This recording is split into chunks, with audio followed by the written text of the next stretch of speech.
Hello all traders, today is Wednesday 19th of February 2025 and we're going to look at the trades that we have taken on Nasdaq, Dow Jones and S&P 500 futures and CFDs. If we look at the 1 hour macro chart, we see that the price started to go up during the Asian session and retested the previous day high and couldn't hold and got rejected. And during the London session it started to go down, and by looking at 10-minute macro chart we see that after New York market opening the price had a pullback and retested the previous swing low on all E-minis, and then buyers came back and pushed the price higher.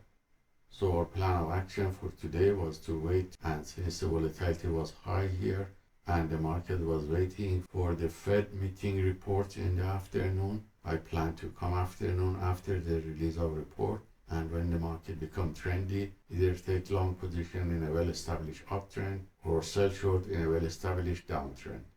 So that's what I have done, and after FOMC minute report release afternoon around 3 p.m. the market had a strong rally with high volatility, so I waited for the volatility to come down, and when the price found the support here, as you see on Nasdaq, I took long positions in this area with setup C, and also the same time on S&P 500 I took also 3 long positions and closed them in the upper area of the channel with profit.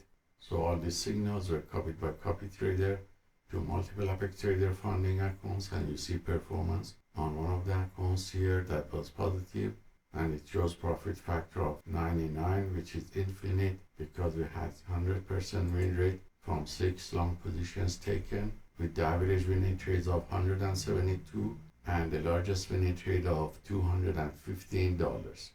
So that's the summary of the trades I have taken on some of the futures prop firm accounts. And on the small 5K CFD prop firm account, these are list of the trades for today. 6 long position was taken on S&P 500, Nasdaq and Dow Jones, and they were all closed with profit with no loss. These are the location of the trades on Nasdaq, and you see here setup C when the price was testing this support level, and setup B here when we had a deep pullback, and on Dow Jones when the price had a deep pullback and uptrend was resumed, I took long position here with setup T. And these are the 2 trades on S&P 500 in similar location at the same time that I took Nasdaq. We see the same pattern when the price was testing this support level and got rejected.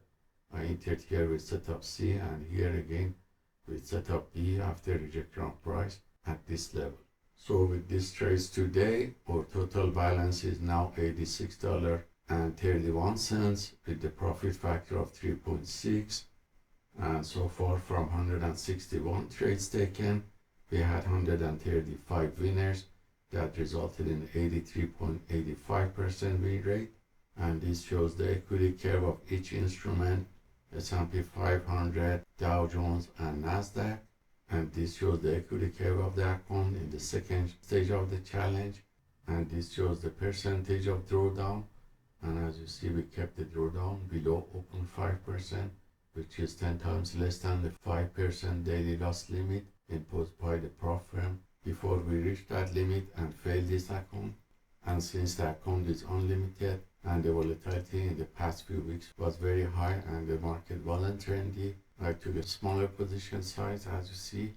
And if we see the market is very trendy with low volatility, we add to the position size to have higher profits like here, to reach the $200 targets to pass the second stage of this challenge. So this trade is taken by the PAAT system for fast scalping on the futures prop firm accounts, and also the small CFD prop firm account is useful for you. And let us know if you have any questions. Have a wonderful day.